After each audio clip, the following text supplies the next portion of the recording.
Welcome back, everybody, to the Intern and the Expert podcast. As always, I am one half of your hosts, Byron Lockhart, and I'm joined by Susan Duffy. And today we have our expert. He is a 20-year legend in the property industry, and he is Chief Operating Officer. Correct. At GJ Gardner. Welcome, Simon Curtis. Thanks very much. Yeah, thank you. Nice to be here in the studio and to see Byron's shiny latex pants. I didn't realise that's how you dress for work. It's off camera. Just don't worry about it.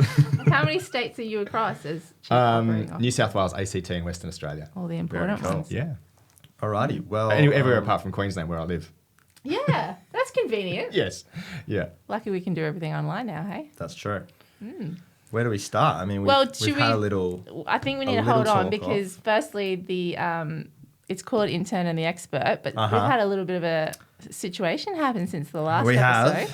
We have. I mean, we're sticking with the name. That's for Byron sure. got a big promotion. But he's now marketing coordinator, channel marketing. Congratulations. You really chucked the label on me to make me sound a lot cooler than I am, so I'm happy with it. That's right. But marketing coordinator and the expert doesn't really rhyme or work, so it's still going to be intern and expert. But like I said, I'm still an intern when it comes to the knowledge that we're trying to get our experts to extract from our experts on the podcast. So I'm still learning. I've got a lot to learn, that's for sure.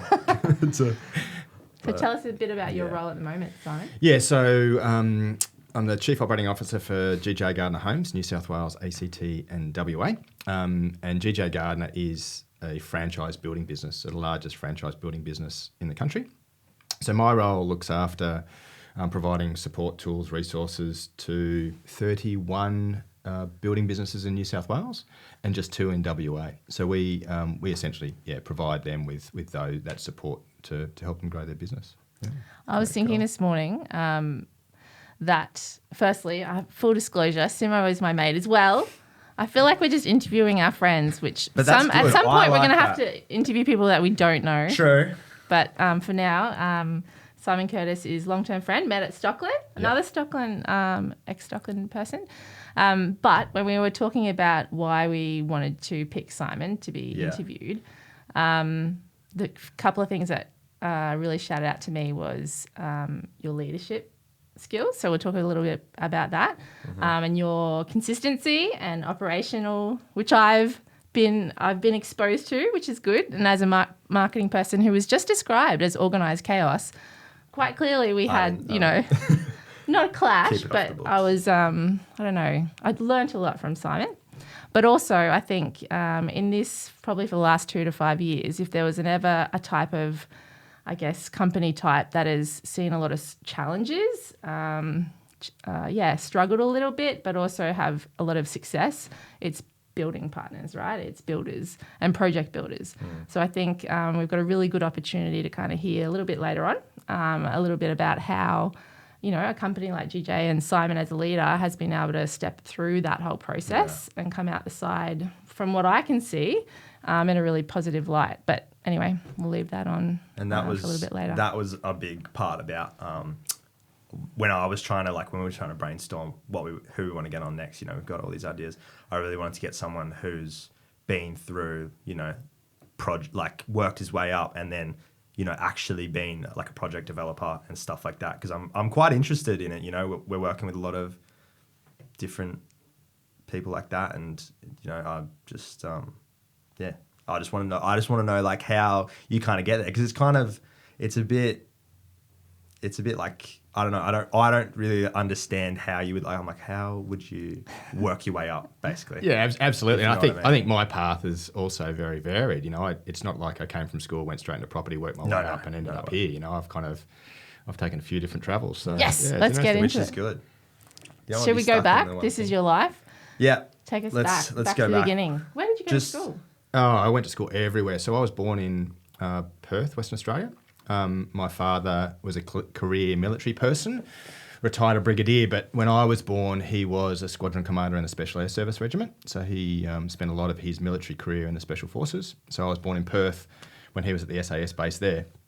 and subsequently moved around heaps. So every 3 You're the years. youngest or Yeah, I've got one older brother, Yeah. Tim, but he's a couple of years older than me, and then there's just us two boys. So Cool. grew up just travelling every 3 years pretty much. So here, there and everywhere, changed schools multiple times, predominantly lived on military bases. So I remember moving again back in Perth when I was in primary school. My father was the commanding officer of the SAS, and I remember we moved to Canberra afterwards, and we were going out into a suburban house, so off a base for the first time where it's gated security, Yeah, etc. right.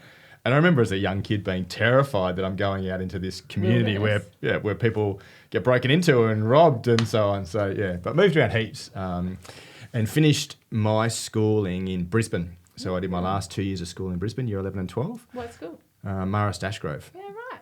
So yeah, military family, 2 boys, and went to all boys schools all my life. So Gosh, that poor mother. yeah, absolutely. My mother is. Yeah. Legend. Is a legend, absolutely. So yeah, I finished school when I was 16 because I'd moved around so much. Hey, you said that. That's crazy. Yeah, and my He's boasting. He just like Yeah. Put It up was a just, grade. they were just like, dude, boy, this guy's way boy too smart. genius, Flick him through. boy genius. Now I skipped a grade as a result of travelling, and I wanted to join the military. That was my brother had followed that path, so he'd gone to the Defence Force Academy and How much started his older military is he career. to you? 2 years, Two, just under yeah. 2 years.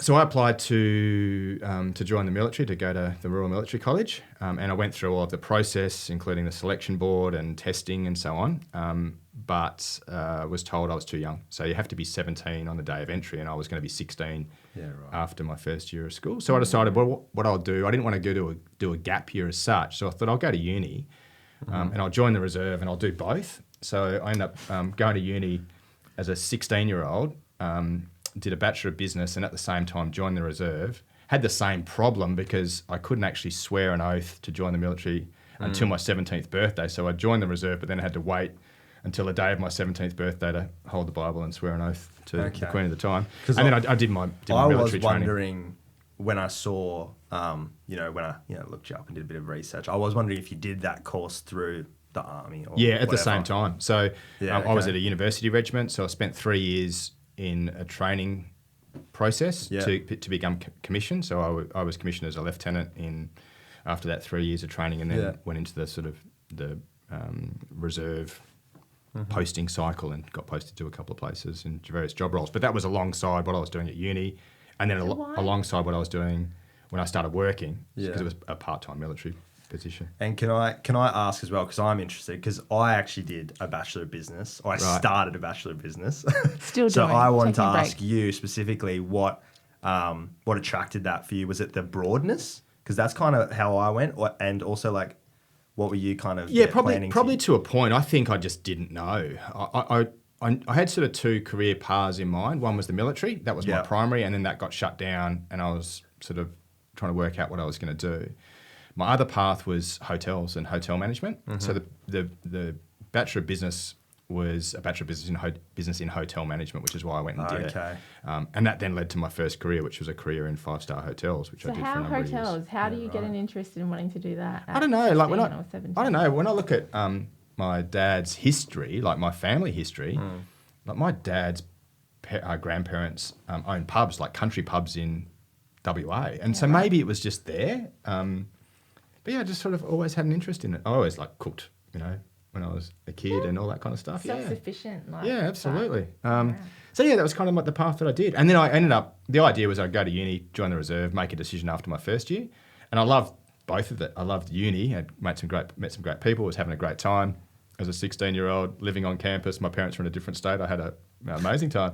And alongside it was doing my reserve stuff. So yeah, in the end I decided to stick with it and just do both of them rather than join the regular army. Yeah, So cool. Gatton was the uni?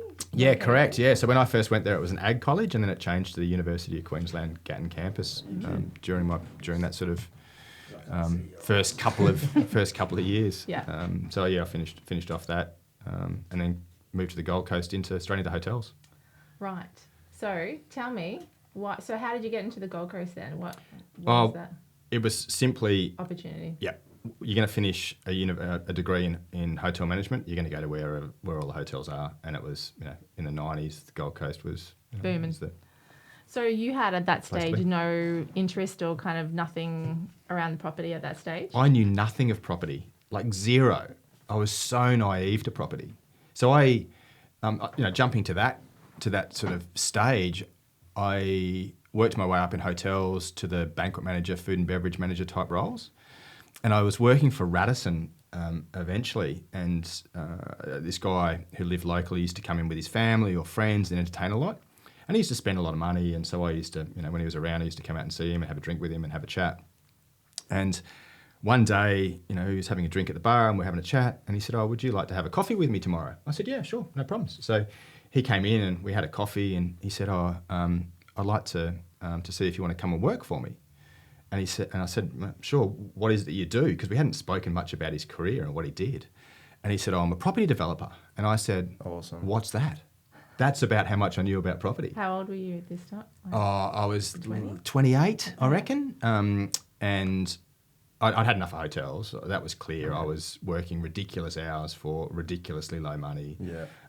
Enjoyed it, but I just got engaged. I knew that we'd have a baby, and I knew that I didn't want to be working nights, weekends, and 20 to crazy 28 hours. is a long period of time to work in hospitality. It is, right? yeah, absolutely. So It is. what did you like about, like, what kept you there? What were the things you liked about the industry? It's the people, without a doubt. Yeah. Yeah. So, they're just fun people. They're just always fun, like good groups of people. And do you think being in kind of a leadership Yeah, role as well? Absolutely. Yeah. Yeah, absolutely. Because we got to change. I got to change and influence some of the food and beverage, departments that I was in, and we got some good results. And that was, I suppose, what the person that approached me, Dave Hamilton. That's what he sort of mentioned to me. I've seen you here, love what you do, love what you've done with this business. Like you to come and work for me. He specifically wanted me to come and work for him with no experience because he didn't want me to be Preconditioned. preconditioned with some kind of previous experience. So I went in. I said, "Yeah, absolutely." did? Yeah. He said, "Look, I'll pay Where I'll are pay you you gonna work? exactly what you're on now." So where was the job offer? Where Gold were you- Coast. Oh, so Yeah. you So were I based on- yeah. So I went and worked for Dave in a sales role. So he was doing his own developments. He'd done a lot of big stuff through the 90s, but had scaled his business back. He'd lost some money during the crash in the 90s in the Gold Coast. Scaled it back, was just doing enough to sort of keep himself and a couple of people busy. Didn't want to become big again, and was doing predominantly investment properties. Okay. So, terrace houses, townhouses, Right. detached homes, and selling to interstate investors at the time that the marketeers were around. So he liked the process of that, but didn't like the ethics that were being used by some of the bigger marketeering firms. So I went and worked for him. We ended up getting some qualifications in real estate. I got some qualifications to provide financial advice. What was your role with him? Or was it just- Sales. I started doing right. sales. So I started with him in October. I remember this. And we were selling into New South Wales, Victoria and WA. And we did a sales run. So we'd have conversations with people about negative gearing in the same way that the marketeers used to. I got a qualification from the Financial Institute to provide financial advice on property. So I sat all those exams.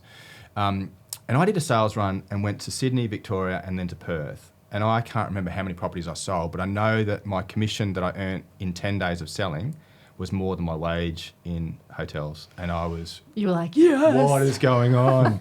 Now, do you know what a marketeer is? No, I do not. So basically, the marketeering companies would essentially approach people that were looking to buy investment property. So a lot of southern states would buy investment property in Queensland. It was relatively cheap in comparison to the likes of Sydney, Victoria and WA. Yeah, right. And it was always based on financial advice. So, there was a lot of ads going around about, buy this house on the Gold Coast for $40 a week. Mm-hmm. And that was a result of the negative gearing concept. So you'd go to someone, you'd talk about where they were financially. Most of them had property, so they had equity in their property. And it was a conversation about use that equity to buy an investment property at your current income levels with yourself and your partner or yourself.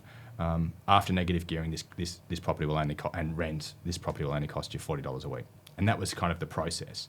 So the property was secondary to the financial planning side, if you like, right. And that was quite common. So when I say there were other companies that were essentially flying people up from Sydney, almost inducing them to buy, keeping them in locations where they couldn't go and check local property prices and were selling property at inflated prices. Yeah, right. We did it all. So we did the development, we did the sales. We ended up having a finance arm, so we had our own mortgage management business, and we kept it largely in-house. So, yeah, we sold properties mainly through Southeast Queensland, did a little bit in Victoria.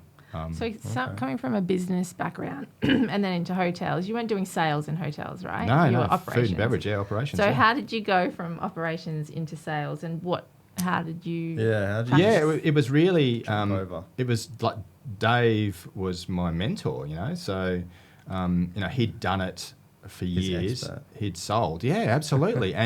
And even more than that, so I did sales for a couple of months, and then we had property starting. So we did 30-odd townhouses at the Sunshine Coast, for example. So I used to go with Dave to all of his meetings with his accountant, with his lawyers, to all of the site meetings. And I got exposure to all of this process that I could never have done in any other way. No. So, we'd go and sit with his accountants on company structures. We'd sit with his lawyers on the contract preparation or the company structures. You would just be like a sponge. It was mental, yeah. So then I remember being at the Sunny Coast on this 30-odd townhouse development, and Dave Hamilton was very entrepreneurial. Loved the deals and setting the things up. But the day-to-day administration of that personality type is very boring. They just So I then fell into a project management type role. So I'd be in site meetings with whether it was pre-construction, so in the pre-construction meetings with the consultants as we went through plans with all the various disciplines, or on site when we'd appointed a contractor. And I remember being in this one at the Sunshine Coast in the site shed, and this job had started, this townhouse job had started. And I was, without knowing what I was doing, I was starting to project manage this process. And I'd have a book in front of me, and the book was just there to take notes of things that I did not understand. And I'd fill it. This is kind of what we did. Absolutely. This is exactly what we did. Because have you seen a lingo the guide? lingo guide? No. Oh, actually, you know what? I think I do have one. Yeah, I'll show you after. Well, I needed it, but I needed it 20 years ago, Byron. Well, now we got it. Exactly. We're thinking ahead. Were like rabbiting on it. It was construction. So that particular meeting was construction, but it was I did the same with the consultant meetings because I didn't have a clue what they were talking about. Yeah, no. And I'd just be just full of confidence, and then I'd go out and sit in my car, open my laptop, and I'd be like, what was that? What were they talking about? And then I gradually, obviously, learn more, and then I sort of progressed from there over the course of I was probably with Dave for I want to say 5+ years. Into your 30s then? Yeah, in my 30s, yeah. I'd been married, we had kids, I was still working for Dave, and I kind of went into site acquisition. So we had jobs going, we were selling them, we did townhouses, terrace houses, detached houses. We had a pub going in Townsville, we looked at childcare, we were doing some childcare. Was his growth plan always like that? Yeah, it was always small. There was only ever 3 or 4 of us. And we always sold ourselves, so we did all the selling, and including Dave, we used to go away on sales trips together. He got a good pick with you. Oh, it was mental, but the exposure I got was crazy, and even to the point where I started to do acquisition stuff. So, if you could see that the pipeline was, we didn't have anything in the pipeline coming up, I'd just be looking for sites, How did you do that back then? Oh, back then it sounds ages. Yeah, so we had RP data. Yeah. And you'd be able to see areas, and I focused on the Gold Coast area, and particularly we're looking at Resi. So I focused on the Gold Coast, and I just print off maps, and I just have maps on my wall from RP data with the lot and plan details and the owner's details. And I'd go and have a look at what it was zoned, what it potentially could be zoned, speak to the town planner, and then I'd come to Dave and I'd say, hey, I found this site, and he goes, well, run me through your feasibility. So I'd run it through it, and he'd be like, you idiot, there's no way that'll work for this, that, and the other reason. Off you go. Okay. So off I'd go. Again. Yep, and find another site and come back to him, and that just went on and on and on. And I remember one... Have you ever built a feasibility before? Nah, I had no idea what I was doing. But gradually... Excel? Yeah, probably. It was just paper to start off with. I was just like... Oh, I think the first one was like, here's a site, I think we could do this. And he's like, you can't, you idiot. Try again. So then I remember I was up in Upper Coomera, and there was this old prize home, so big double-storey house, tennis court, pool, I want to say 3.5 hectares, but right around it was residential. And by that stage, I'd failed enough to know that this was pretty prime. So I went and had a look at it, and sure enough, could it be easily rezoned? And I went and knocked on the door. So I drive down this long sweeping driveway, knock on the door, and the owner, Bart, answers the door. And I said, g'day, my name's Simon Curtis. I work for the development company I was working for at the time. Have you ever been interested in selling your house? Sort of Bart was very gracious and led me in and said, thanks very much. And then pretty much pulled out a stack of about 60 business cards from all the other people that had tried to buy this house. And I said, look, and he said, challenge accepted. Yeah, absolutely. And he said, not at this time. I said, no problems at all, Bart. Do you mind if I stay in contact with you? And he said, no, that's fine. And so I went back to the office and I threw his number in my calendar and just called him every 2 months, 3 months, whatever it might be. And I ring him up and say, hey, g'day, Bart, Simon, you're looking at selling yet? He's like, no, not looking at selling. I said, okay, no problems at all. And this went on for probably 12 months. And then one day I was in... My nightmare. Yeah. Yeah. He doesn't like picking I up hate phones. I hate calling and I can't do the call back. Well, you can't do sales. Oh no way. No way. I know I sales. can't. I know. Jumping back to when I was selling, I used to sit there with like a hand phone, and my challenge was never put your phone down. So I'd hold it against my ear and I'd dial a number. We're just cold calling to try and get leads, and I'd cold call just people from wherever, from a list we'd bought, or from a directory or wherever it might be. And because you get so many rejections. Yeah. And how many calls did you give yourself? I'd do days. I'd do a full day just of calls. Cool. And I'd be like 50 calls and then you can have a break. But If you're talking to salespeople today and you have to do 50 calls a week. Oh, mental. So my challenge was don't put the phone down, because I knew if I put the phone down, I wouldn't pick it up because it's depressingly bad. And I'd just go and go and go and go until you started to develop leads. But anyway. So what happened with Bart? So anyway, I'm cruising along one day in my car. My phone rings, and it was Bart. He's calling you. And he's like, The tables have turned. Simon, it's Bart. I said, oh, g'day, Bart, how you going? And he's like, yeah, good. I'm thinking of selling. I said, Bart, I'll be there in 15 minutes. Turned the car around, flew up there and negotiated this deal. So Really? we ended up negotiating this deal, and got it through town planning. Wow, that's awesome. And we essentially, I can't remember now, but we put 30 things on there, duplexes, some triplexes, detached houses. And then we got to the point of earthworks, and I was on site selling it. So I had a site office on site, and we were selling it, and I was selling some other stuff.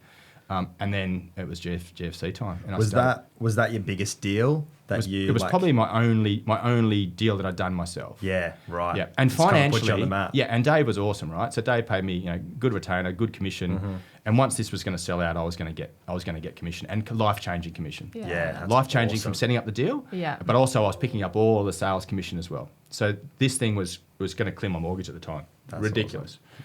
So I was super excited, and then all of a sudden the phone started ringing, and it was trades saying, "Hey, we haven't been paid. Can you tell me what's going on?" And the entities that were involved in that had funded us were involved in childcare. Eddie Groves. Yes. They'd bought some childcare from Eddie Groves. Yeah. They'd sold some childcare to Eddie Groves. That deal went bad, and subsequently, it was through the start of the GFC, that company failed. And so literally, I had a conversation and had to go and find another job. So you didn't even get to see that completion of that job? I've seen it since. I've driven up there and had a look at it, but it went back to the bank. Yeah. So I then went and got a job. Oh, well, then I was scrambling. Like, what do you do? Yeah. Oh, that's character building. Because during the course of that 5 or whatever years, I realised that I was too far out of hotels to go back into hotels. Did but you I was miss hotels? Nah, not really. Okay. But I was not deep enough in property, and I had no qualifications in property to stay in property. So somewhere in the middle there, I was like, what do you want to do? Because if you want to be in property, then you've got to go and get some study. Yeah. Otherwise, if something happens... This is where you went for, I know you got a master's. Yeah, correct. Yeah. So then I was like, I want to do a master's. So I thought I'd do an MBA, and then I was like, well, like project management's my thing. And project management is across a whole heap of disciplines. So I could go and do project management in IT. I could do client-side project management with a project management company. I could do project management through property. There was all these avenues. So I thought I'd do that. So I just studied that part-time. Yeah. So I was part-time online as I was working. So where did you go that's after sick. that? Or after that? I went and got a job with a project management consultancy. So there was a consultancy on the Gold Coast. So property was done. Like you could not get a job in property at the time. Stockland was doing a heap of redundancies. 2000. Yeah, 2000s. Yeah, I can't remember now 2007. exactly where. Yeah. Stockland was doing redundancy. No one was hiring in property. Yeah, it was horrible. But I found a consultancy that was doing project management for government work. So I went in there as a project manager, and this office had architects, landscape architects, engineers, hydraulic engineers, and we just did design. Yeah, So wow. I used to manage designers. Never done it before. Is that where you met Sam? Yeah, absolutely. Yeah. So right. met again. It's all about the people. So Yeah. met these amazing people who I'm still really close and really good friends with today. And I just managed designers. So I would get a brief from a local government, be it Gold Coast City Council or another one. I'd go in and scope the brief, and by now I had a project management qualification, so I kind of half knew what I was doing in project management. I'd cost it up, and then I'd allocate the job out to designers to give them hours to do the work. So we could line mark a road, or you could do a roundabout, or you could build a library or a building. It could be anything. So it was in a government. No, it's a private company. Private. Oh, right. So we just had this room, big open plan office of designers doing designing stuff. Cool. And did you have your masters at this time, or you're still studying? Yeah. I think I had it? finished it. Yeah, absolutely. Okay. Yeah. Right. And so, I'd have like 24 projects. And like I said, a project could be 100 metres of line marking, or it could be designing a roundabout or a road, or it could be designing a library, or, we did the All Abilities Playground at Currawa. We did all sorts of things. So it was hugely interesting because I was now interacting with like designers, architects and engineers and landscape architects, all of which have very different personalities. And all I had to do was bring a project to completion, so construction drawings, on time, under budget. So I just did that all the time and just rolled through projects all the time. And so I did that for about 3 years. One thing, like how it seems to me that it's a lot of confidence. Like where do you get that sort of confidence from? Like, I don't know. Like I think as a kid, I was a super shy kid. I think definitely that military training brought it out of me because as an officer in the military, whether it's reserve or regular, obviously you've got to get in front of people, you've got to lead and motivate and do all those sorts of things. So I remember being terrified when I was going through my training and I had to, whether it's give orders or be in front of a group or whatever it might be, because I was still a shy 17-year-old kid. So I think that just kind of helped and evolved. Yeah, I think. But also the other one for me was that I love project management. Yeah. Like I did my degree and I did horribly in my degree. I failed subjects and whatever and just ended up with a degree, but don't look at the marks. Anything to get by. Exactly. Yeah. But project management, I absolutely loved it. So I remember, like, I'd finish work, drive home, put the kids to bed. I had dinner with my wife at the time, put the kids to bed. Everyone would go to sleep, and I'd start studying at 10 o'clock, and I'd do that till, 2 in the morning, and then I'd have a few hours sleep, get up, go to work. But loved everything about it because it was a master's degree. So it wasn't about learn this paragraph and write it in your exam. Yeah. It was like, here's a topic, take it to what you're doing now, apply it, and give us a response. Yeah. So I was able to apply it, loved the concept of it and what it was doing.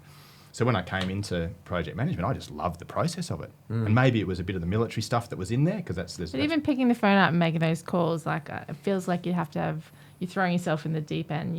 You feel like, I don't know, and the hospitality thing, which I think is a great grounding for that sales. Yeah. But maybe it's like moving schools. You had to make friends or new friends. I think it's probably more work ethic. Yeah. Right. So I think that's something that's instilled in you from your family and so on. But my old man had a great work ethic. I think that's definitely come down to me, and to the point now where I look at it with my kids, and I say to them, your mark is the mark. If you're at school, your mark is your mark. What I want to see is that you are doing the work as best you can. Yeah. So get in there, do the work, and the mark will be the mark. But if you're getting a D and you're not doing the work, then we're going to have some conversations. Yeah. But if you're doing all the work and applying yourself and doing your best and it ends up a B or a C or a whatever, then the mark is the what mark. it is, yeah. But it's all about the work ethic. And I think that's obviously, whether I'm right or wrong, that's the way I like to Whatever apply you're it. doing, But doing it. Absolutely. Yeah. And for me, I think that's probably what served me well throughout what I've done, is that I've always had a very strong work ethic. And I'm not a martyr, but I just get in and get it done and work hard. No and the excuses results come. thing, And Yeah. surprise, surprise, all of a sudden we've done well. Yeah. Yeah. Well, that's because we put the work in. Yeah. So then consultancy to what next? Yeah, so Stockland. So Yeah, right. saw an ad in the paper. I was in the Does consultancy. which project was, management pay well? Like, is that... Yeah, not bad. Okay. Yeah, pretty good. But I always wanted to do property. Like I just missed like what Dave had taught me during that internship that I'd had with him. I'd learnt so much and I loved it. It's a thrill, right? There's Yeah, a but I thrill in wanted it, to get back to it, and I built my own house and all of those kinds of things, Yeah. And I wanted to get back to it. And there was an ad obviously online or wherever it was for Stockland for a development manager's role, and I was like, I reckon that's me. So I gave a call to it, and I can't remember who answered the phone. Maybe Webby. I can't remember now. Like one of the senior development Yeah. managers at the time. And he's like, mate, sorry, the ad's closed. And I'm like, do you reckon you could just grab my resume? I'll shoot it through to you and have a conversation. Confidence. Yeah. And I think it actually might have been through an agency because I think Stockland advertised through an agency. And then I just hammered the recruiter. And Was I was this like, Grow Recruitment? I think so, yeah. And just hammered him. Like, I want to get in front of these people. Yeah. And just did everything. And then, went and had a conversation, got hired. And that was the kind of start of it, yeah. So, Ding! We need to have dings in our podcast. Yeah. Don't Yeah. give up. All right. and then, I mean, you remember the days. So, Susan and I worked together in the Gold Coast region. And I remember turning up on my first day of work with Stockland. And I've never worked for a corporation before. I've never worked for a public company. I've never worked for someone with this structure. And I come in, I've told this story heaps, but I come in and we're at Reedy Creek, we're at the Observatory, the subdivision on the Gold Coast. And every Monday morning there was a sales meeting. And it was in the boardroom, so big boardroom. Cole Dutton would sit at the end, who was the region manager at the time. Beside him was the sales manager at the time. And then they had all the sales professionals and sales associates around the boardroom. And then sitting behind them against the wall were all the development managers. And so Cole would come in and say his piece. Who would have been in sales management? Damon? Yeah, Damon Strang was the sales manager at the time. He'd sort of say his piece and off we go into numbers. So this is 8 o'clock on a Monday morning.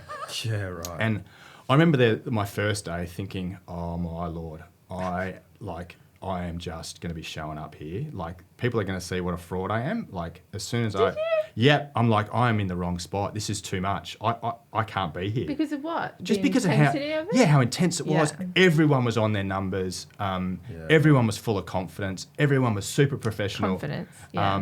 And I remember like sitting there and being freaked out, thinking, wow, when I've got to say something, like they're going to say, who's this fraudster? Where'd this clown come in from? And then you gradually work into it and you kind of get it. But and I remember even when I left Stockland, I referenced that same day because it stuck out so well about. Really? And they were just cool people, and Yeah. we had an awesome time. Good didn't we? time. Such a good time, So and great who leaders and interviewed stuff. you for that role, like internally? I Was reckon that Webby Webby? did. So, like, to me, I feel like, well, knowing your background now, like, they would have just been like, oh my God, this guy's got the best experience ever. Yeah. For that sort of role. Like, I don't know. I think I was pretty naive to it all because I still thought I don't really know property. Like I've done Because you this didn't thing. have a degree? Is that what Yeah, you probably. were confident? And you come into Stockland and everyone's got, double degrees in property and commerce or whatever else, and you're like, I got a business degree, I did a master's, but I don't know property. So I still lacked confidence in myself. Maybe outwardly I sort of didn't show that, but yeah, definitely inwardly. Yeah. Was it you that had the stinky tuna every day or something? Or was that No, chicken? probably, broccoli?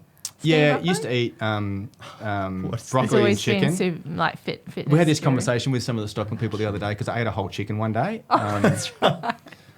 Yeah, that was probably Chicken broccoli. I'll rate it. yeah. And then just the group. I mean that group early days of I Stockland know. was next level, wasn't Can't it? replace that. You just Were and they it's never been the same. Similar age to you and like experience It's a real wise and mix. stuff like that? Yeah, real mix. So you had sales professionals who led the sales floor. You had sales associates, which was a sales professional in training. You had the development team, so you had development managers, assistant development managers, maybe back then, I can't remember. You had senior development managers. Yeah, right. Huge. Yeah, so All under one roof, you guys. yeah, like, all and then you in had the- your region manager, which was right. Cole, and then out of Brisbane was all the state-led group. So, and then we had our own regional marketing team, which was Sue's and others, and then you had the state marketing team in Brisbane. And yeah, it was cool. Yeah. Yeah. Crazy. And Yeah. how did you feel the difference between like a corporate to your first job? Or Yeah, your first I job think in I think that was like to that point before, is I had this expectation that I'd have someone sitting on my shoulder and saying, no, you can't do that. We want you to do this, and you were just going to be doing admin and process. Whereas in actual fact, you were given a great degree of freedom to do what you wanted, as long as you did it correctly. And we had an amazing boss, and like Shep, who was my direct report, who I was reporting to, was awesome as an SDM. We used to obviously speak regularly, and I used to let him know what we were doing. We had Cole, who was a fantastic leader. I remember talking to Shep once. I don't know if I've told Cole this story, but I remember talking to Shep after about 6 months, and I'm like, hey, mate, does Cole like really hate me? And he's like, what do you mean? I said, mate, he hasn't said a word to me in 6 months. And he said, mate, if he's not saying anything to you, you are doing incredibly well. I mean, he would talk to me, not saying. The Cole that you speak Yeah, of? the same Cole Dunn. He'd talk to you, but you sort of, you're waiting on some kind of feedback. Yeah. And he'd give you feedback if you needed it, but if you didn't, off you go. He'd just let you go, which was amazing. He's such a great guy. You're right. Like that at that time, we were able to come up with ideas and execute them, and no one really, like you could tell your boss, but that is how you learn. Like some of the marketing ideas that I created were like, I think back now and I cringe at how bad they were. But when they failed, like that's how you learn. And the failure wasn't, exponentially a lot of money waste, but it allowed you to then refine. You always look back on it and it's always... No, it wasn't good at the time. And I remember my boss at the time going, what were you thinking? I'm like, I don't know. But times were tough as well, right? So like sales were hard to come by. Yeah, car washes. So we were trying everything. And then we did these community events to try and bring the community back on. So I was running trivia nights. Like I was hosting trivia nights to try and bring this sense of community back. Yeah. And then we did this like big event where we had James Blundell, a big country event, which had like, it was a success. Awesome. And then we turned the tide, and I think we started to get there. Yeah, I agree. I think it was good. And then what? And then, stuck with Stockland for 5 years. So ended up looking after a number of subdivisions. So from northern New South Wales through the Gold Coast up to Ormo. Had some people come in to assist me, the likes of Jules, who you know very well. And so Jules and I worked together on projects. And then I kind of... became a bit disillusioned maybe. The organisation at the time there was a lot of blockages for promotion. So I had divorced during that sort of period when I was at Stockland. I was then unable to move or travel, and I know the business really took kindly to people who would relocate to other positions in other states, and I couldn't do that. The senior roles, regional level, so senior development manager, regional manager, state manager roles were very tightly held, and so I didn't really see a great career path.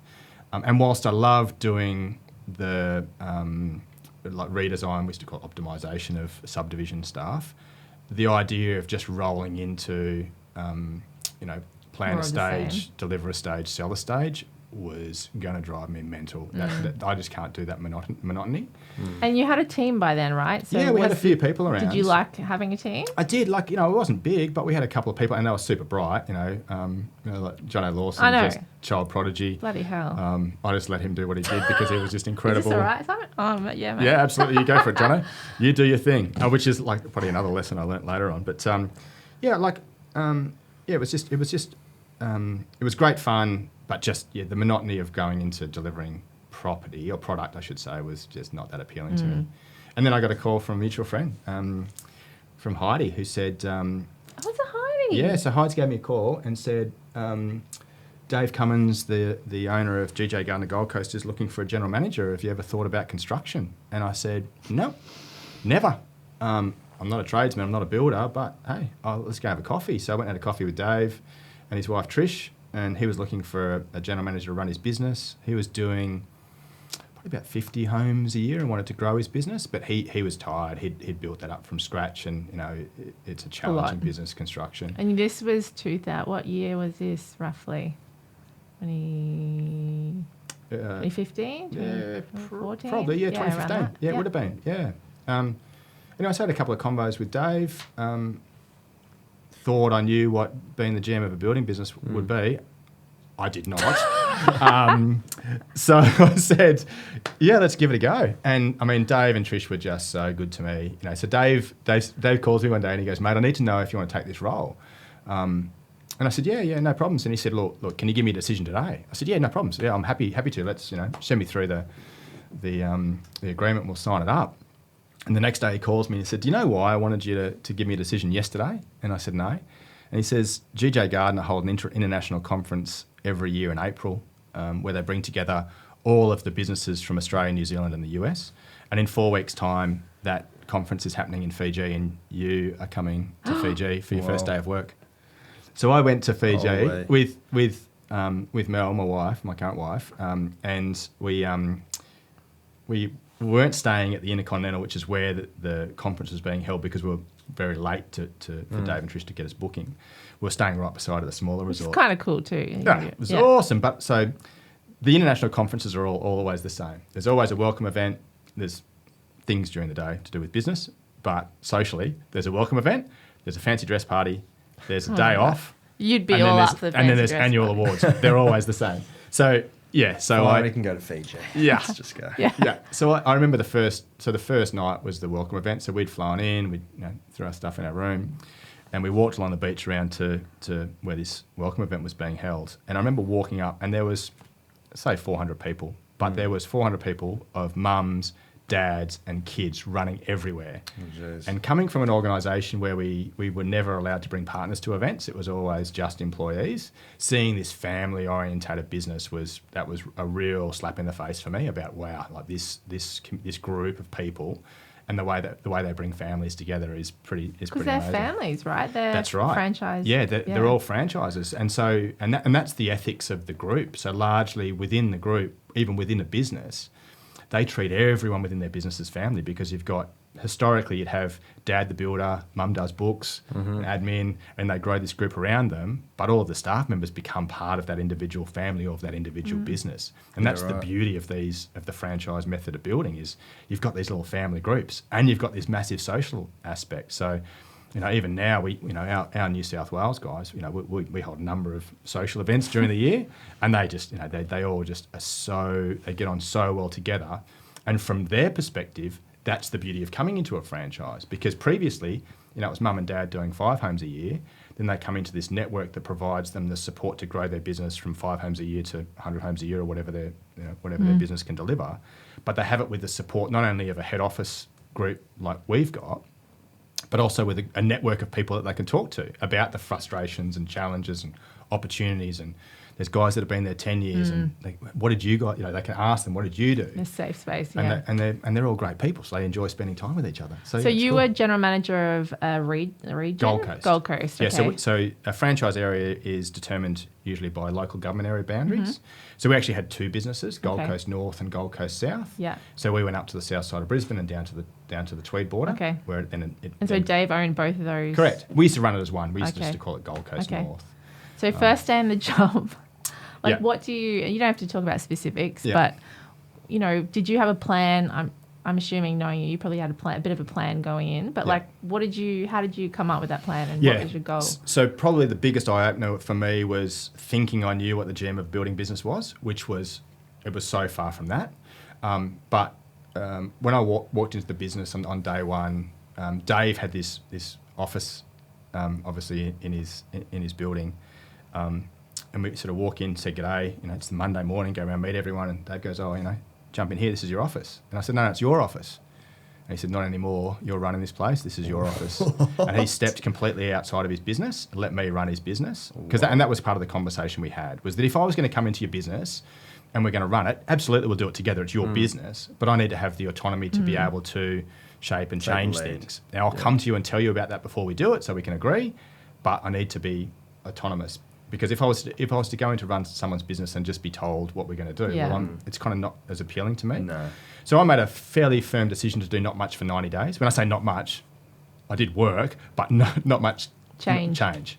Yeah. And so the first step was just see what everyone does. So I just sat down with every staff member individually and said, what do you do? So day to day, week to week, month to month, tell me exactly what you do. And you've probably seen this, but I carry notebooks everywhere. I've got one here. Gareth was the same. I fill notebooks all the time. And I'm just writing down all my notes. And I see some similarities between Simon and Gareth. Some heavy similarities. So I did that. I called customers. Tell me about your experience. What did you enjoy about you GJ, called them yourself? GJ Gardner building your home. Customers that have started, that have pre-start, during construction and post-construction. What did you say? I'm the new GM. Yeah, g'day, just joined GJ Gardner Gold Coast. You just finished a house with us, or you're in the process of finishing a house. Tell me about the experience. And then went out to all the developer partners. So I'd go into land sales offices, introduce myself, talk to me about your interactions with GJ Gardner Gold Coast. What do we do well? What do we do poorly? And then I sort of had a look at the market. What can we do? So if we were to really go hard, from doing 50 homes a year, what goals can we set? And then at the end of 90 days, Dave, Trish and I sat down and I said, okay, this is what I think we should do. This is what I think we should set as goals, and this is where I think we should take the business. And then we sort of agreed on that, and then we started to put that into place. And so that process then just evolved. So over what was time. it? You said that it wasn't what you thought it would be. What was Yeah. the main differences, or what did you think it was versus? So someone once described running being a GM or being a business as just in the building business as 1,000 moving parts. That is the thing. So it's just that there is so much going on. So you pivot to your sales pipeline might be short, so you pivot to concentrate on sales, but you've still got to juggle the construction, marketing, finance, staff, balls in the background. And if you don't, then one of those balls will fall. So, and we still see it today where we'll have a business that'll pivot to sales or they'll pivot to delivery, and if they're not still maintaining the other aspects of their business, then one of those will fall. And that's the hardest thing is to continue to juggle with your hands, your feet, your head, your elbows. Plus, with the lag of understanding like the different timeframes of the delivery, Correct. and I just don't know how people would forecast, with a lot of these subdivisions that aren't registering for years in the future, how do you continually manage that delivery pipeline and keep you whilst trying to predict what the market's going to do? Yeah, absolutely. I don't know. And it's always a forecast. And I think probably so we come into the end of the first year. So I started in April. We come into the end of the first year. We made some changes and we start a bit of a growth pattern. And David had a great business and he had great people, and he got it. He was very highly regarded by land developers. Yeah. He got display homes and the beauty of display homes. He got house and land packaging and he had a good fundamental business, but we just wanted to get it bigger. So then we sort of put a plan in place, and then every year in November, December, I would write a business plan for the following year, and I'd analyse the current year, so everything, pull it apart from Financial year? calendar year. So year. GJ's works in a calendar year for numbers. Okay. So I used to do the same. So we'd do that, and we'd pull apart whatever the year was, and I'd just sit there and go, okay, so what happened with leads, sales, slabs, customer, marketing, financial, everything. What do we do well? What do we need to change? And then I'd set a forecast for the next year. Okay, so this is what we're going to do and change, and this is what our forecast is going to be, whether it's on sales or slabs or customer or display homes or strategy or whatever it might be, including the budget. And then we'd go and sit down, Dave, Trish and I, usually off-site somewhere, and we'd just pull it apart and we'd just go, okay, this is our plan for next year. And then we'd come in at the start of the new year, staff would come back, we'd settle in, and then we'd take the staff off-site and say, okay, this is what we're going to do this year. And we'd simplify it a little bit. This is our sales number, this is our slab number, and these are our other focuses, so customer focus, marketing focus, whatever it might be. And that would set our plan for the year. Wouldn't always achieve it, but we went forward saying we have a plan and we've got a well thought out plan, and jump on because this is what we're going to do. And then I'd grab all the trades together and we'd do a toolbox talk, and I'd say, hey guys, this year this is what we're going to do, and I need you to be on board, and these are going to be our focuses, whether it's on, so we're now talking about delivery, and this is going to be our focus on whatever the delivery focus was, and we'd speak to them about quality, and we'd speak to them about volume, so that they could see that this year, okay, like this organisation is going somewhere, it has volume, and they'll get my loyalty. And then Dave was always great with his trades, paid on time, great relationships. So we had very, very loyal trades and loyal staff. And and so we managed to grow that business from, we're doing sort of 50, 60 sales a year to 130 sales a year, and we grew it from 50 slabs a year to 100 slabs a year, and we maintained that for a period of time through a variety of cycles. And in what time frame? Within 18 months, we had it 130 sales. Right. Yeah, Wow. probably less. Yeah, That's yeah, crazy. Just casually. Yeah. And that, but and even now, some of our groups sort of say, "Oh, what did you do to take it to 130 sales?" And it was just bloody hard work. Like really, there's nothing else across everything. It was a cohesive approach. Correct. Sounds it. Yeah, and everyone was on board, Yeah. and everyone was driven, and everyone was going for the same goal, and we worked bloody hard. And that's the only way it's going to work, is when you guys are all really delved into it, and you actually, when you actually love what you're doing. Yeah, and stuff, absolutely, you're like, absolutely. And stuff goes wrong. Like Yeah. it's construction, right? So we're not building a house in a factory and it rolls out the end and it's perfect.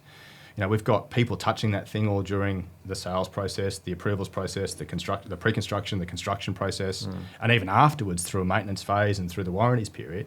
Like everyone's touching that thing, so it doesn't go well. Like it always goes. Almost always something will go wrong, but you've got to try and manage that as well. And when you're building 45 homes at a time, which is what we were doing, and we got up to 20 staff in that office, and we had everything under the go. It was I remember lots going on. I can't remember what conversation it was, but did you instigate a customer survey thing? There was a already? customer survey thing, Okay. yeah, already. Oh, yeah, okay. yeah. So we did a lot of customer focused stuff. I think, and that was at the end of the first 90 days when I spoke to Dave and Trish, and then we come back to the staff. My message was, if we get to the end of this process, if we find a customer, we sell to a customer, we build a customer's house, and we hand them the keys, no one should be going around and high-fiving each other, because contractually that's what we're supposed to do. Because this person signed a contract for X amount of dollars to build them X style of house to be delivered in X time frame. So don't go around and high-five yourself thinking you've done a great job. You have. We've delivered a house. But if we get to the end of that process and the customer is saying that was the most amazing thing I've ever been involved in, I thought it was going to be a disaster, I've heard all these horror stories about building and you guys are the best and I'm going to tell everyone about it, then yeah, absolutely, let's high-five each other. Because and probably less so now because it's evolved a bit, but even 7 years ago, builders treated customers horribly. It was, thanks for the contract, I'll see you in 26 weeks where we give you the keys and don't talk to me during that phase. Whereas it has to be collaborative because this is their dream home and the process has to be collaborative. And I think we've got to message the customer the same, that, we might have some problems because things happen and it might be weather, it might be supply, it might be trade, it might be whatever.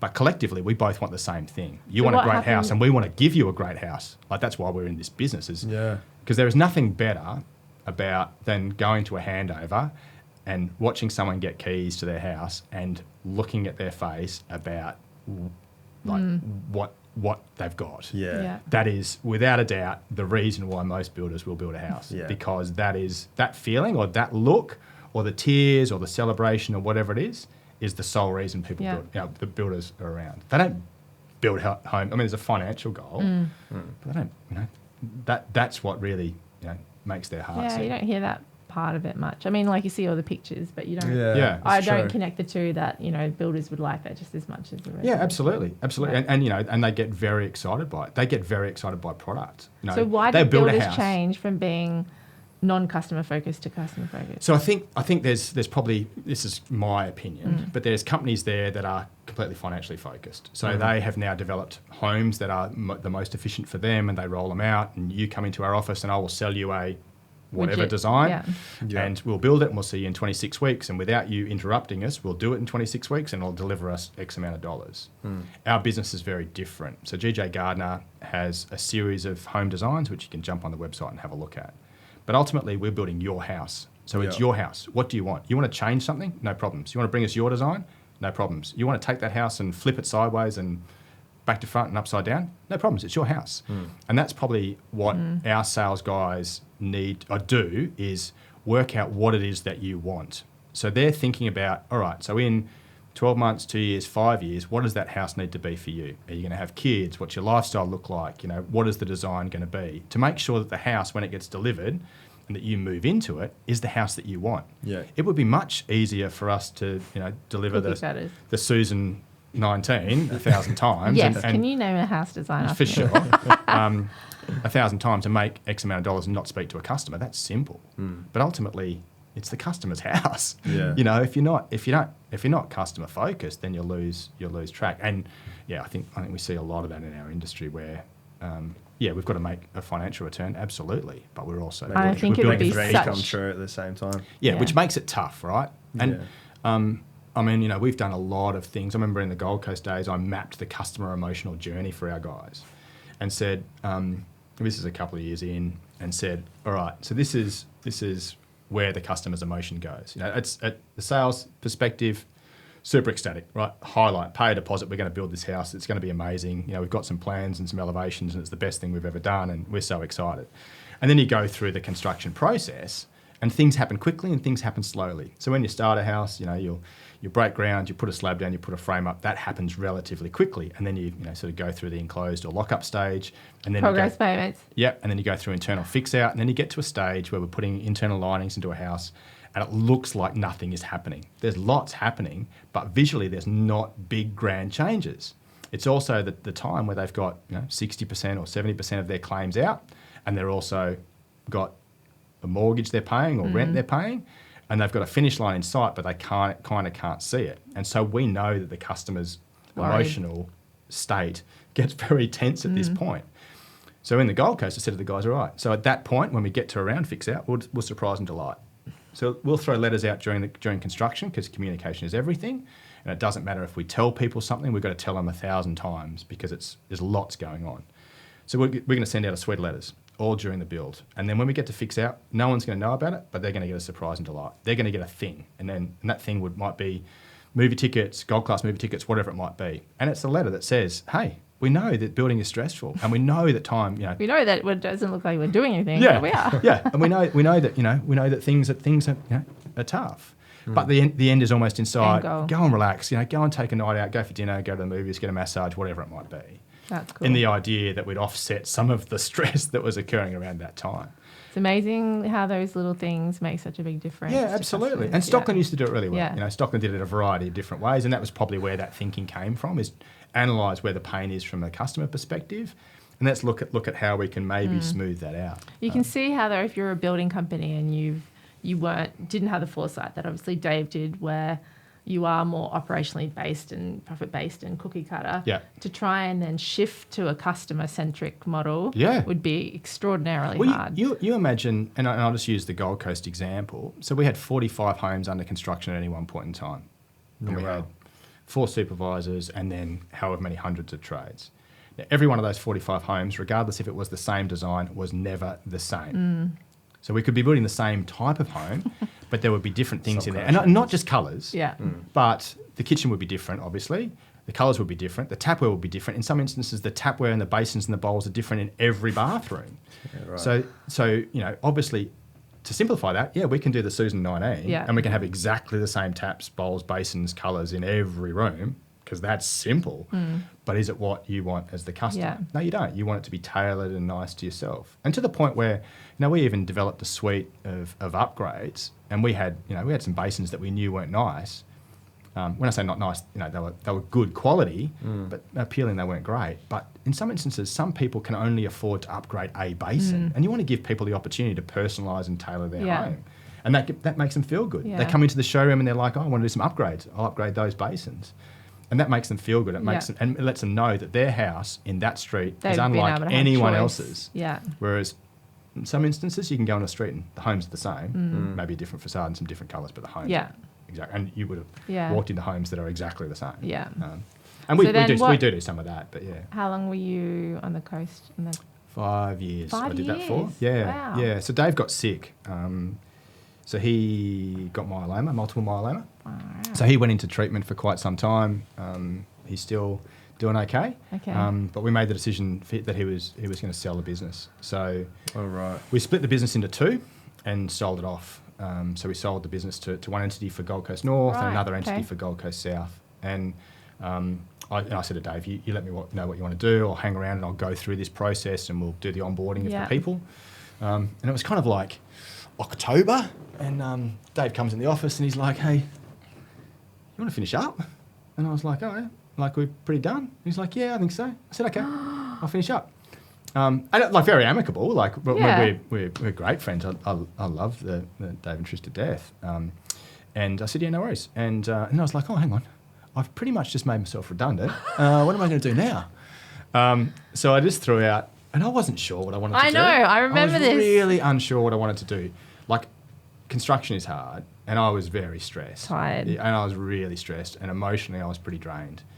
And I was like, well, do I want to go back in and do this, or do I want to do something different, or do I want to do something completely different? Because, as a GM, I could manage. It doesn't matter what it is. You could go in and manage a business. You sell widgets, you do whatever. I could go and I feel comfortable going to run any business. So I was like, oh, what do I do? So I threw this sort of post out on LinkedIn, which was kind of like, I'm looking for work, but I'm not looking for work. So it was pretty much, I can't remember what I said now, but something along the lines of, finishing up with GJ Gardner Gold Coast, just looking for the next opportunity kind of thing.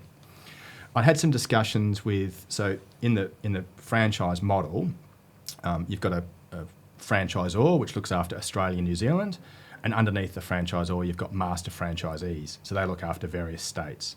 So my current role is the New South Wales, ACT and WA master franchisor, and then there's a South Australian one, there's a Queensland one, there's Victoria, Tasmania. I had some conversations with the Queensland master franchisor about coming into his office and sort of doing an operation role. Master franchisor. Master franchisor. It's like Skeletor. And then Matt Hope, who's the master franchisee for New South Wales, ACT and WA, gives me a call. He's like, mate, I never go on LinkedIn. He said, I've just opened LinkedIn. And he said, I've seen your post. I'm just in Byron Bay with our franchisees at our Christmas party. I'm driving back to the sunny coast. Do you want to catch up for a coffee? And I said, yeah, no problems. So I drove down the road and we had a coffee with him and Jess. And he sort of said, I'm looking for a general manager. Is that something you might be interested in? I said, oh, yeah, I think so. It's just one of those things. 2020, what year? 2019? So I've been in this role since December 19. So this is November 19. And I said to him, Matt, like a couple of things I need to be clear on. I don't work well with someone sitting over the top of me. I need some autonomy. And Matt was like, hey, you obviously don't know me very well. You will have complete autonomy. And that's how Matt is. Yeah. And sort of I was interested in working in different states because I'd only ever known Queensland. And this is an opportunity to do New South Wales and ACT. Plus your kids are a bit older. Kids are older. I was born in WA. Mum and dad are in WA. My brother's in WA. Kind of know a bit about that market. Think about that, yeah. So I was like, yeah, no problems. Let's do this. So I started with him just before Christmas in 2019. And Matt loves franchising. So he's the master franchisee for GJ's. He's also the master franchisee for Gold's Gyms Australia and New Zealand. Oh, true. And he has a cafe business, which is a franchised cafe business called Raw Energy Cafes. And he's got other business interests as well. So he loves franchising. His statement is that we become successful by making others successful. And that's kind of the philosophy of all of that parent company of businesses. So yeah, I came into that role, which was cool because I get to do... So that was GM, was it then? Yeah, correct. Correct, GM. So I get to do things within the business that I know because I've done it, and I've done it with one of the largest, we took it to be one of the largest businesses in the country. I've seen most of the challenges over that 5-year period, although, and I'm not a builder, I'm not a tradesman, but I can run a business and quite successfully, and then I was able to pivot and maybe help the New South Wales guys, ACTWA guys do that. So you were doing what you did on the coast, but for New South Wales... ACT, WA, but not at an operational level. Okay. So I've got 33 franchises, offices that sit under that network, and we essentially coach them through various things. Oh, that's cool. And how does that differ to what you're doing now? Or is it just that is what I'm doing now. So that's exactly what I'm doing now. But I'm not in there building houses. No. These guys do that. I look at everything from a state level. Okay. So how do we get more businesses into our network? Yeah. More franchisees. How do we get our guys performing better? More sales, more slabs. And then essentially, I see my role as looking forward because in construction, you're very caught in the mud. Like day to day. It is a grind and you're day to day and you can't really see much more than outside of your next 3-month forecast. So I kind of see my role more as, all right, what's happening next year and the year after? What are we going to do to pivot our business because they're slow to pivot to be able to address what the challenges might be that come. And then along the way, we jump into an office and I'm like, we've got to, there's some things we can improve. Whether that's a lead, sales, slabs, customer, efficiency, process type thing, and then we can tweak it and make those businesses better. And that's kind of the process. And so, yeah, that's what we've done. So 19 and then 2020. Oh man, so I start this. I like starting with celebrations, right? So I started with Dave by going to Fiji. I started with Matt by going to his Christmas party. So that's all I did pretty much before. We were on a Christmas break because the beauty of construction is you're shut down for 2 weeks over Christmas and your phone doesn't ring because all of construction stops. So I go to this Christmas party and I come back in January 2020 and the office is at the Sunshine Coast, even though we look after those states. So I come into the office in the Sunshine Coast and I'm like, right, I'm going to ring around all of the franchisees and just see how they're doing. Well, Bateman's Bay, Eurobodalla Show was on fire. So there was massive bushfires through southern New South Wales.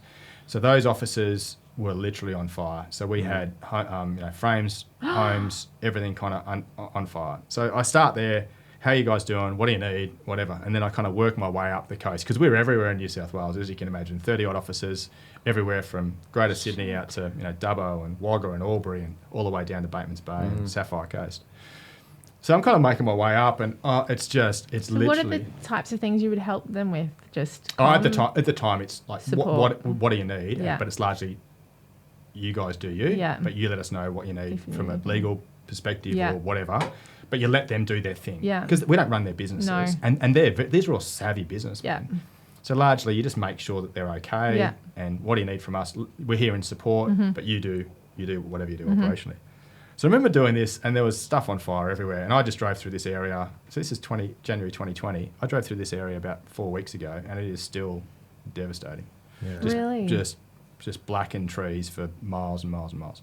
Anyway, so I come back up, and I call everyone. I remember calling the guys in Dubbo, and I'm like, "Oh, how are you guys going?" And they're like, "Horrific dust storm, Simon. Like, it is horrific."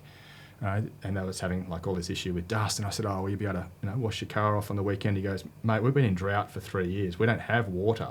And then I just like literally went through all of these issues that kind of were happening around that time.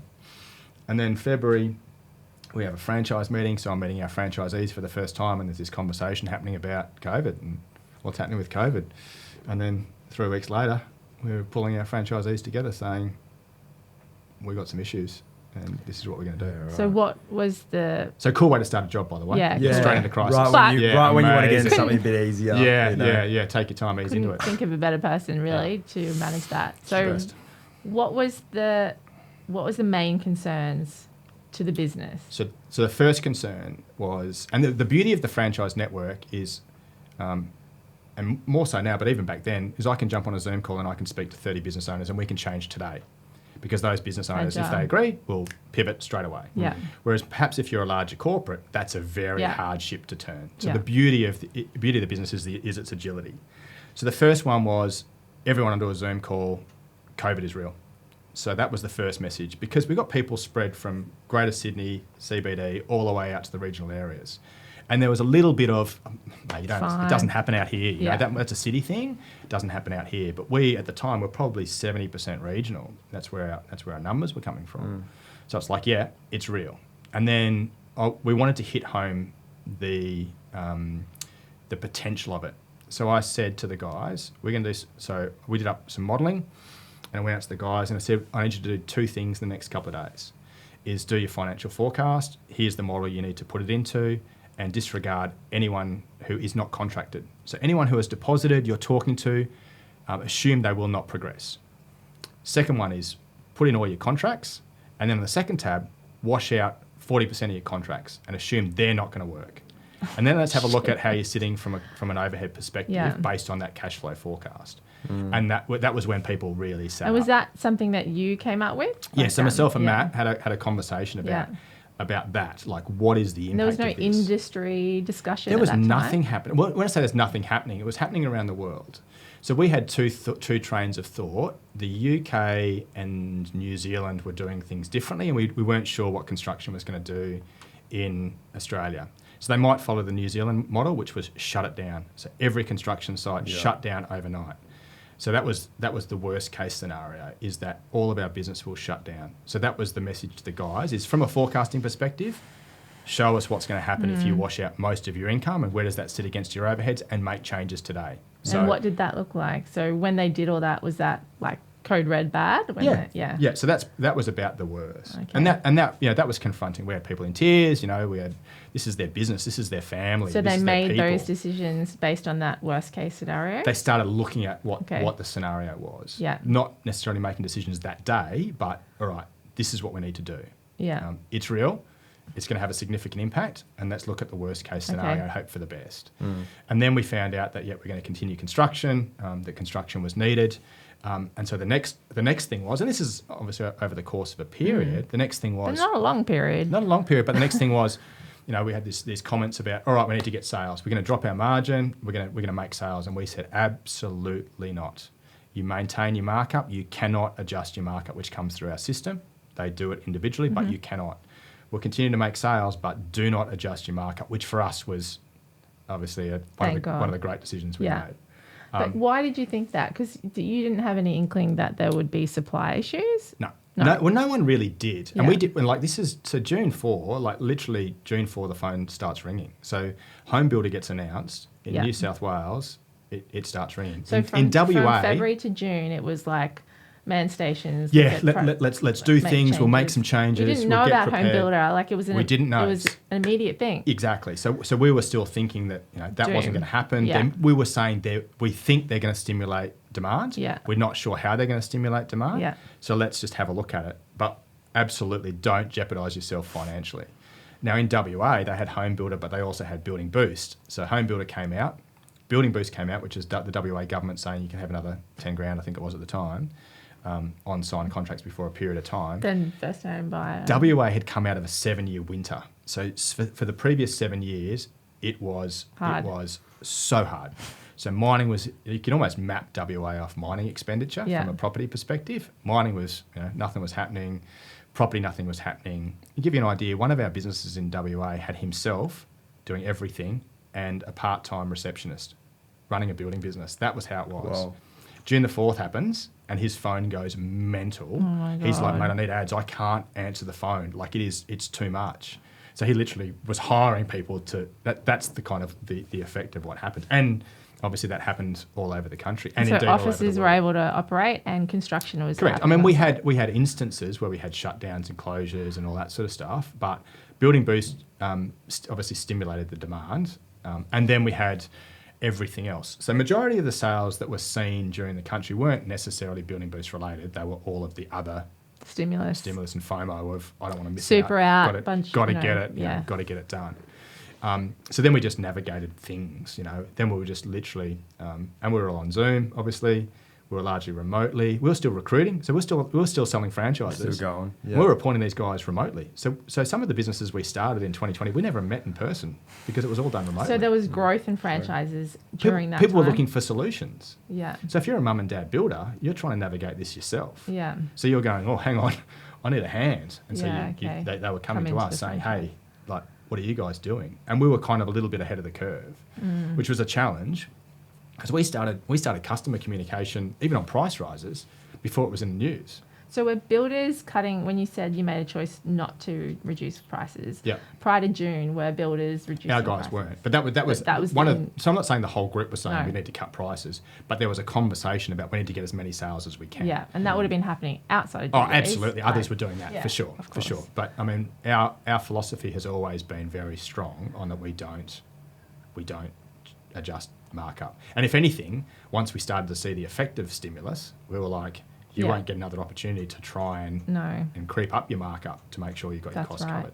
So then who was going, like who in the business, and it might be you, was going, okay, this is now. Yeah. What is it going to look like in... We're doing that all the time. Yeah, okay. So probably as a So group, what do you look at indicator-wise? just like I don't know, we were just kind of analysing everything, and we're being fed stuff from the network. So the group, we'd get a call saying, "Hey, we've heard this. Is this true?" And the other problem was with COVID, there was so much misinformation.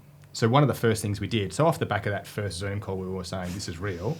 I grabbed our guys together in the office and said, we are not communicating anything on COVID unless it can be verified and supported by a third-party reference.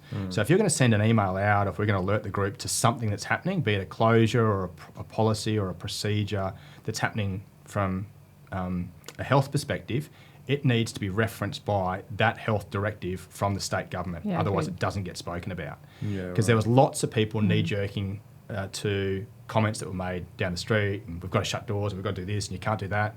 We were like, no, we only reference when we can reference fact. Yeah. So right from the very start, from that very first call, anything we sent out about, we need to do this, or we need to take a register or use a QR code or a check-in or what have you, had to be verified by a third-party reference. So then, okay, we go through home builder, everyone's happy, making money. Yeah, everyone's making sales. Yeah, times are good, and then we started to see price increase pretty early on. And that came from where first? Frame and truss. Yeah. Okay. So structural steel, frame and truss, and concrete prices started to really. And where do we start get to go. most of that from? So frame and truss. Yeah. So obviously Australia went mental. The whole world went mental in construction. That was kind of what happened. We started to see the Australian soft timbers that were used in frame that were coming from New Zealand literally get taken to the US. Right. So we're reading reports of containers of timbers that we would normally take out of New Zealand on their way, and then the US said we'll pay a high price, and those just got redirected to the US. Jeez. At the same time, back in 2019, 2020, all of the South Coast timber forests were destroyed by bushfire. So the amount of locally sourced soft timbers was diminishing.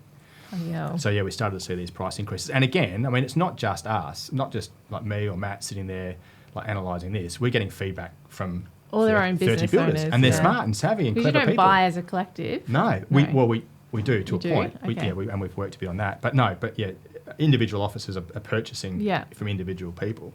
So we're starting to get this conversation come up, and that's the beauty of the network is that savvy businessmen who are smart and talking to people are feeding us information and come with as well. different opinions and so ideas. many different opinions, and some are good and some are bad, and we'll have a conversation about all of them. Yeah, absolutely.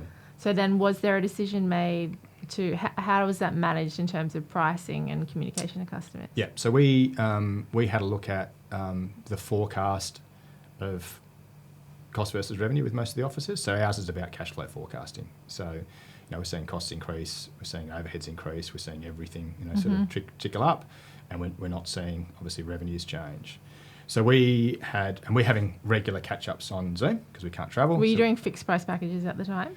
Apart from earthworks and so on, but essentially we sold on price certainty. That was how we sold. So if we talk to you about a price in deposit stage and we go through to contract, that price will be the same unless you fundamentally change something apart from earthworks or unforeseen site costs.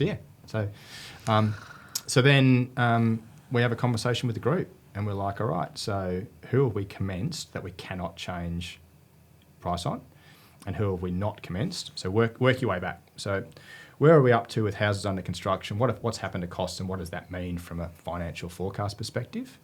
Who's contracted and yet not yet on site, and where are they up to?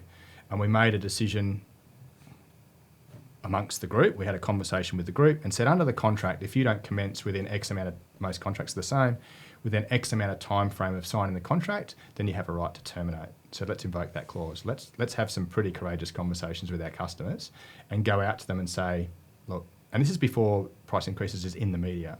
So we're going out saying, hey, here's the clause of the contract. Prices have increased significantly. We're not prepared to continue with this contract unless you are prepared to have a discussion on price. So we've got business owners calling customers day after day, and we're talking 30, 40, 50 customers having this conversation, which heartbreaking, and the customer's saying, what are you talking about? Like, we haven't seen any of this because we were slightly ahead of the news. So we're backing that up with third-party statements and pricing indications and so on. And then, so there were some pretty tough, and I didn't have to do them. That's hard, mate. It's heartbreaking because, again, builders just want to do the right thing by the customer. And, they had a choice. We're going to absorb this cost. Okay, you can absorb this cost, but it's going to impact you significantly financially. And not only do those business owners have the stress of just COVID in general, the staff stress, the business stress, but then they have to have 50 conversations to their own cut, Yeah, and I mean... And that wouldn't be a one phone call thing, right? That would be and it's in person. Situation. It's always in person. It's not over the phone. So bring them in, have a conversation, show them this documentation. So we'd give them a suite of things and say, this is the evidence, this is what's happening, have this conversation. And thankfully, a lot of the customers were accepting. And they'd also seen significant increases in the price of their land. I mean, that would have helped, which has right? helped. And not, but they were conversations that were had not lightly, and it was purely a cost-based discussion. So it wasn't, in a lot of cases, it wasn't cost plus margin that was being passed on. It was purely costs. Yeah. And then we had to have another conversation with those customers that were thinking they were going to come through on fixed price, and that was the pivot to early days. We went to prime cost. So let's look at the prices that are fluctuating, which was timbers, structural steel, and concrete. And for big ticket items like frame and truss, that now becomes a prime cost in your contract. So go to your customer and say, I've allowed for $36,000. This is at quote stage. I've allowed for $36,000 in this contract for your frame and truss. When we come to contract, we'll re-quote that and I'll tell you what it is. And then it'll go into your contract as a prime cost. And when we order that frame and truss, if it's gone up or down, we're going to have to charge you for it because costs were going up weekly. And we just had no handle on when it was going to stop. So that was probably the main changes that we did was those that are under construction, those that were contracting, and we had to have discussions or change contracts to, and then our whole language to customers had to change because we couldn't talk about fixed price. We couldn't give them 30 days to sit on a quote because prices were changing every 7 days. So there was that, and then back of house, we're repricing our price books, which drives our costs every 30 days. Yeah. So all of a sudden, our estimators are working doubly hard, really trying to keep the costs up to date so that the sales guys at the front end are delivering the most accurate costs. So it was mental. One thing, I mean, it feels, I forget how hard things are very quickly, probably like most people, and I've only had a small team through that, but I found not the probably the most rewarding and the most challenging combined was to continue to lift the morale every day, like not just internally, but for our clients. Like we were fielding calls from, I mean, it's not anywhere near the same scale, but, you know, people who were stressed about sales or worried about this or couldn't do this, and every phone call was a different problem. And it was, I remember meeting with our team going, it's our job to lift them up and to be like, it's cool, we'll help out, we'll do, you know, whatever it takes. So imagine doing that for like however many franchises. You know, what learnings or what, you know, what did you do in that space? I think there's other things that were going on. So even in our office, there is a team. So I have franchise support and events manager, we have a business development manager, we have a marketing team, you know, we've got a variety of people. So during this phase, we're putting these people on hold. So I'm having conversations with our guys saying, hey, terribly sorry, we're not sure where this is going to have to go, you know, we're going to stand you down. And so I'm having conversations standing our guys down while still trying to provide a service back out to 30 franchisees who in turn are standing people down. So we're under-resourced because things are happening. I've got our guys who are amazing who said, look, understand, I didn't know these people for 5 months. And they're like, they were incredible. They're like, yeah, absolutely. You know, we want us to see this through. We want to see this prosper. We understand that from our perspective, you know, we drive revenue off contract revenue. We drive a franchise fee off what the franchisees do. So even at our level, we're saying, all right, we're not going to be making money. What are we going to do? Our gyms had shut down, so Matt's other businesses were shut down, cafes were shut down. So from Matt's perspective, he's juggling his businesses to try and make it all work. So at the same time, we're having conversations with the group. But we just maintained this constant conversation on Zoom, just all the time. You know, this is what we think's happening, or this is what's happening in the coming months. This is what we're going to do. Everyone jump on a Zoom call and have a conversation. So that's kind of what we did. Communication. So looking back at that whole process or that period of time, what would you maybe do differently, or what do you think worked the most? Like, what got you through, do you think? I don't know if I'd do anything differently. I mean, no one had been through it before, so everyone was navigating it. I mean, in hindsight, you can go back and say, yeah, absolutely, I would have done things differently, or why didn't I know that it was going to lead to such a massive increase in cost? You know, I should have known all that. You could have beat yourself up about, you should have been looking at those things. I don't think I'd change too much. I think I've just taken away the things that I think we did well, like communication internally at our level, to franchisees, up and down, and to the customers was one thing we were kind of really pushing for, was always just communicating to everyone what was going on, all the way up to customers as well. Yeah. And we didn't do it well. Like there was, absolutely, we didn't get all of the price rises. We didn't absorb all. We had to. The group had to absorb increases. The group, it has had some impact from that. So crystal balling, what do you think the next kind of year or two looks like? Yeah, I think definitely, and I think state by state, region by region, area by area is going to be very different. It always is. So bizarre. I think definitely there's enough work to take builders through to July 2023, and then it's going to be a whole different market after that. Yeah, yeah. There's a lot of discussion about what's required from a housing perspective, not just for mum and dads, but from a social and affordable housing, like the housing summit stuff that's round coming table. Out. Yep. So there's probably a little bit to wash out of that, but we're going to still continue to have the same challenges that we've had. Like the biggest challenges that we've had is availability to registered land and delays through the council or approvals process. And if that doesn't change, then we're going to have the same problem. Mm-hmm. We don't need to stimulate demand. We know that it works. We've seen it. We can go back to first homeowners grants. You can go back to home builder. You can see what happens. We've got to stimulate supply somehow. We've got to unlock land somehow. And I think unless we're stimulating the supply, we're never going to solve the demand problem. Like if you keep throwing money at the demand thing, that allows people to do something cheaper somewhere, it doesn't necessarily mean it's going to get down to the person who needs it most. I know. We can do that maybe through the approvals process. I know, it's crazy. We have discussions all the time about, just even the recent government announcements, what does that even mean, that whole, what is it, 5 million, I can't remember how many houses by 2024 or whatever it is, and what is affordable these days? Yeah. Affordable to me used to be people who, either don't have the capacity to buy a home, but now with the prices have gone up so much, that's 60% or Yeah. I don't know, more of the population. Like Yeah. I think it's changed the last couple of years has changed the whole outlook of kind of what Yeah. that space looks like. I mean, I think like if I just look at, like selfishly look just at our group, and if I even just look at New South Wales.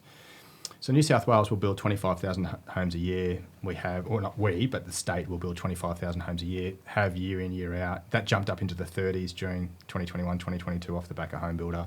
It'll come back into the 25s. We do about, like we're now the third biggest builder in New South Wales. GJ Gardner is now the third biggest detached builder in New South Wales, which is amazing. But we've got such low market share of that. Our market segment is always mums and dads, second and third home buyers that are more resilient anyway. Yeah. So they're not as affected by the interest rate rises, the 7 successive interest rate rises that we've Yeah. had. So we'll continue to sell into mums and dads, and we'll continue to grow market share by doing what we do, which is proven to be successful to us.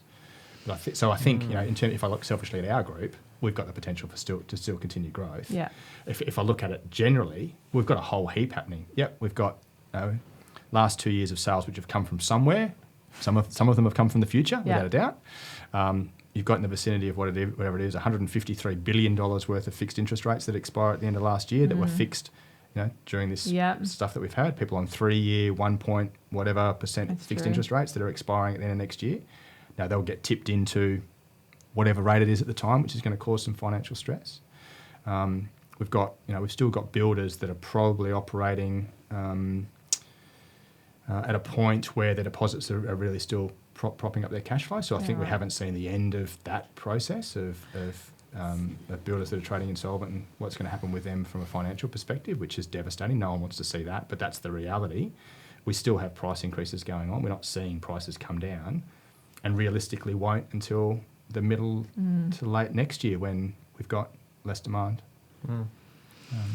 Well, we're probably going to wrap up soon. But That's a pretty upbeat way to finish, though. I know, isn't it? that's why we're not finishing on that. But knowing you've always got something on the go. Yeah. We haven't even talked about a whole heap of other things that you do, like triathlons. Is drawer sounds like the wrong word. Artiste. Sketch stuff. Sketch Sketch artist. stuff. He'll hate me for mentioning this. Will but do. anyway. Yep. Triathlons. What else do you do? Like venture-based stuff? Yes, I'm just finishing my certificate 4 in outdoor leadership. So I just gained my Another overachiever. I just got my qualification in as a climbing guide, an abseiling guide, off-track navigation, and mountain bike guide. So I'm just going to finish that off by the end of the year, hopefully. So got a couple of triathlons to do next year. you've got 2 daughters that are in around the age where they're choosing what they want to do for their careers. Yeah. I guess from my learnings from you today, I think confidence, perseverance, work ethic, what sort of advice would you give someone who's maybe tinkering around the idea of coming into the industry? And the reason why I love your story is that, you weren't old at all when you got into property, but it wasn't like 18, No. left uni, construction, straight in. Yeah. What advice would you give people?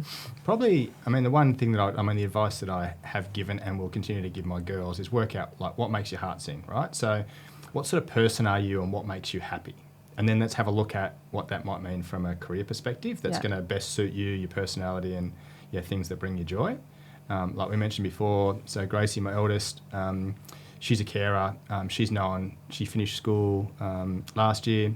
She's known for some time that she's wanted to work with the disabled or the elderly. It's what she loves. So, she was able to then go and she's studying occupational therapy because that's the career that she's interested in at the moment.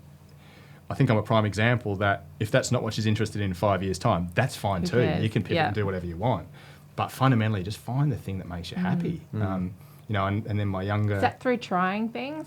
just exposure to stuff. Yeah, so if you want to go, if you think that you want to do a certain career path, then go and try it. And I think at schools they do that to a point in work experience type stuff. But just go and go and see if you can go and jump in, do a job somewhere. Yeah. Go and talk to someone. My younger one's sort of bouncing around a bit. She's thinking she might take a year off, which is cool. She thinks she might do something in the Defence Force, which is great if she does. But one thing she's adamant at, and I get kind of caught up, I work from home a week and then I'm away a week. And sometimes she'll come home from school and I'll be sitting at the kitchen table, which is where I was when she left. And she'll say, have you left that spot today? And I said, not really. And she said to me a couple of months ago, she said, there's one thing that I'm sure I don't want to do, and that is that. And she pointed to it to me, and she goes, I do not want to sit behind a desk every day. I want to be up and about and doing things, which is cool. All right, so let's up and about to a certain. Yeah, but it's like, you know what I mean? Yeah. Like her thought about being in a desk environment. Yeah. So then she's tossing around. All right, does that mean the military? Does that mean nursing? Does that mean somewhere I'm a bit more up and about? Police, whatever it might be. So like you just got to continue to try and adapt and change. But also it doesn't mean career for life, as you know. Like it's just. And it's Movember at the moment. I don't know when this will come out, but it's November. As it, I mean, because I like to keep the mow all year round. I know. I just decided I might grow the beard out for a month. Amazing. See, I used to have the big beard. I hated beard, it, ember. but I thought I'll try and do something. Do it. Yeah, absolutely. I mean, Susan's got a predominantly female workforce. They can. That's it. They can sort of chip you every day about how bad it looks for the next month. That'd be amazing. So you're always into fitness, keeping healthy. Does that help you? Like, Absolutely. So I think our industry, construction, has a horrific track record in terms of mental health, and it's one thing that we've been focused on with our group for quite some time. So I mean, the network is amazing because they'll speak to each other. We always ask them to communicate. We've done some work with them on some tools and techniques to stay resilient. Mm-hmm. So I'm fortunate that my brother was an ex-Special Forces officer, so he was in the SAS for some time. He and his business partner, another SAS guy, together with Ben's brother Dan, put out a book called The Resilience Shield, which is a methodology to make yourself more resilient. So we've run our guys through that process, which is just layers of a resilience shield. So things you've got to work on personally, and it's all the things that you're probably aware of. But your physical fitness, your mindfulness, meditation type stuff, sleep, diet, exercise, all those, your social layer, your professional layer, all those layers that you work on to make yourself more resilient to the stresses. So for me, absolutely. And that's why I do things like, I always have a goal, and that's why triathlon's nice, because I can have a goal and train towards it. So I'm always staying active. The mindfulness meditation for me is the drawing thing, which is my form of meditation, because that throws me into the right brain zone, and I can sketch and lose track of time and detach a little bit. And then, family and social, is really important to me, as well as having a professional focus, making sure that you're professionally focused. And how did the team, so the GJ's team went through that? Yeah, they did. Yeah. So we got Tim and his business partner Ben over. They're in WA. Got them over to run them through the Resilience Shield program, and we did that for our group as well, our master franchise group, which was awesome. The group loved it because it's a process that's intertwined with stories, and these guys have come back from the likes of Afghanistan with post-traumatic stress, and this is how they have physically got through that process, but also it's backed by science from the University of WA that it works. So that's one thing that we do, and we don't always get it right. We've had aspects of suicide within our group, and it's been horrific, but our group still rallies around that. So we've had an incident a little earlier on this year where one of our receptionists took her own life, and she left behind two young girls, a little 3-year-old and a 5-year-old, which hits you because you've got kids, Last Friday, and the office that she worked in have set up a trust for those two kids to make sure they're looked after. And last Friday, our Sydney West office in Penrith held a charity golf day where they brought together their trades and suppliers and did an auction of things that had been donated. And in one day, they raised $225,000 in one day in one office, with another $70,000 pledged. And we're going to do a trek to Kokoda next year, and that'll be we've got about 20 odd people coming to that, and that'll be a fundraiser as well. Yeah, awesome. And that'll be for the girls. You don't hear about that. Well, I mean, unless you're in this circle, like you don't hear it. It's hard to talk about. Yeah, but So we make a point, and when we meet the group in person, we have 4 franchise meetings a year, so 3 ourselves and 1 international. At every franchise meeting, where we'll have 50 odd franchisees there, there's always a discussion on mental health. So we've got mates in construction coming to talk to the guys in a couple of weeks. It's just about that constant communication. I've just finished travelling through almost every office in our group. And part of the presentation to the team, back to the staff level, is about mental health. And we use the example of what happened with Kaylee, but more so to personalise it a little bit. We've got an on-call psychologist, so anyone in our group can call a psychologist at any point in time. But unfortunately, the take-up is not great because look at the industry and look at the demographic. So we're trying to do things more around keep communicating. The group will look out for each other, so they'll talk to each other. If they haven't heard from someone, they'll call someone, which is amazing. We've done the preparatory stuff, which is if you follow the layers of the resilience shield, you will be more resilient. Probably what we haven't done well enough, and one thing that I'm focused on now is if you're at that point where you are under significant stress, what do you do? What do you do? Yeah. So you can make the call to the various agencies, organisations, or the psychologist, but we know that doesn't always happen. But there are breathing techniques and there are ways to cope that are fundamental, and I think that's really our focus now is to roll that out because the industry is particularly tough. like if thinking about it. I mean, myself got a small business, but when your entire family is in it with you as well, it's your everything. Yeah. And if things aren't going so well, Yeah. it is all consuming, right? Yeah. It is. This can't fail because X, Y, Z. It's everything, Yeah. and that's probably why. I mean, I've always said that this group will always be successful and always do well because of that. Yeah. It's mum, dad, and everything in it. Yeah. It's not a region manager or an employee. This is their everything. And if this, as you say, if this fails, everything fails. Which then Which is the on risk. the other side brings the stress. So hopefully, we're managing through this process. We think we've got a good path ahead. We're trying to put the tools and things there for the guys to try and detach. A lot of the time we've got mums and dads together in the business, so husband and wife, and we're trying to ensure that we've got a zone where we close the door and then we go home and there's a break there and there's a home life and a work life. And we've got families that are in there, sons, daughters that are also in that family business as well. So we're just trying to do the best we can, but we've just got to keep talking about it because, in the instances, and we've had other instances within the group of apprentices and so on, everyone thought there was a problem, but thought the person was getting better. And that person was jovial and communicating right up until the time. Yeah. And it's the communication thing that we just got to keep talking about it and not put a stigma against it. No. If you've got a broken leg, you can see a broken leg. If you've got mental health, you can't see it, but it shouldn't mean that you're afraid to talk about it. And it doesn't worry me if someone has mental health from an insignificant incident or because they've served 5 tours in Afghanistan. They have a mental health problem, and it is an illness, and we need to get better at accepting the fact that is an illness. Even if someone shouldn't be ashamed of talking to a psychologist. There shouldn't be a stigma associated with that. We should encourage it, and there should be more of it. I agree. So I don't know. We're just got to keep talking and keep trying to get better. And Well, Pete, have you read Pete Bell's book? No. Well, you got to read that. Yeah. Anyway, mutual Stockland person, but I don't know. I agree that sort of stuff needs to be out in the open. More things like your brother is doing. Yeah. The better, I think. Wow. Yeah, absolutely. Strong men talking about. Yeah, absolutely. Absolutely.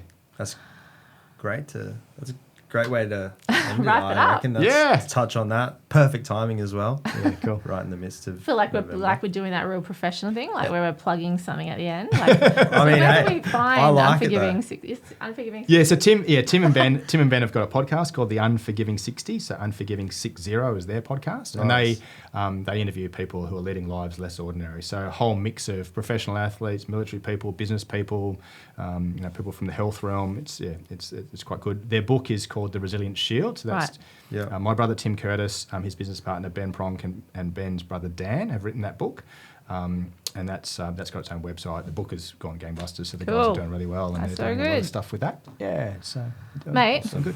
thank you Awesome. so much. Oh, it's heaps of fun. It's crazy. I know what we're gonna say. I barely said anything. But when I was going back, looking at what we had written, you covered all of it. Yeah, amazing. It's probably got a perfectly without photographic even memory needing a or prompt. something. So, Yeah. Thank you so much for that. Oh, it's been heaps of fun. That Thanks for was- inviting me in. Really That was good. awesome. Yeah, cool. Appreciate it. And hopefully, our interns of the future will kind of get something from that. I think so. Yeah. Yeah, absolutely. You don't Right, have so to know it what is- you're doing from No. day one, right? And it's property is just an amazing industry Cool to be space. involved in. Yeah, such a cool space. Yeah. And so varied, so many parts to it. So, you can be in the design, you can be in the marketing, you can be in sales, you can be in the construction side, but there are just so many sure. pieces to it. So And it's Cool. one that's going Cool to be industry around cover. forever as well. Yeah, It's absolutely. the biggest. Yeah. Awesome. Let's wrap it. I'm gonna have to give you a copy of the lingo as well. Yes. And Yeah. And we can give you a digital one. You can Amazing. If you got any interns or anything Yeah, that yeah. are thinking I'll how flick it you out to our thought when guys. you first jumped in, you're like, what the hell does that mean? Yeah. We got it covered. Amazing. Thank you very much. Thanks, Cool. Mark. Alrighty. Well, how do we wrap it up? That's I forgot. Follow us on all our socials. Stay tuned, and I think that's about it. See you in the new year. See you in the new year. Yeah. All right. All right. Thank you very much.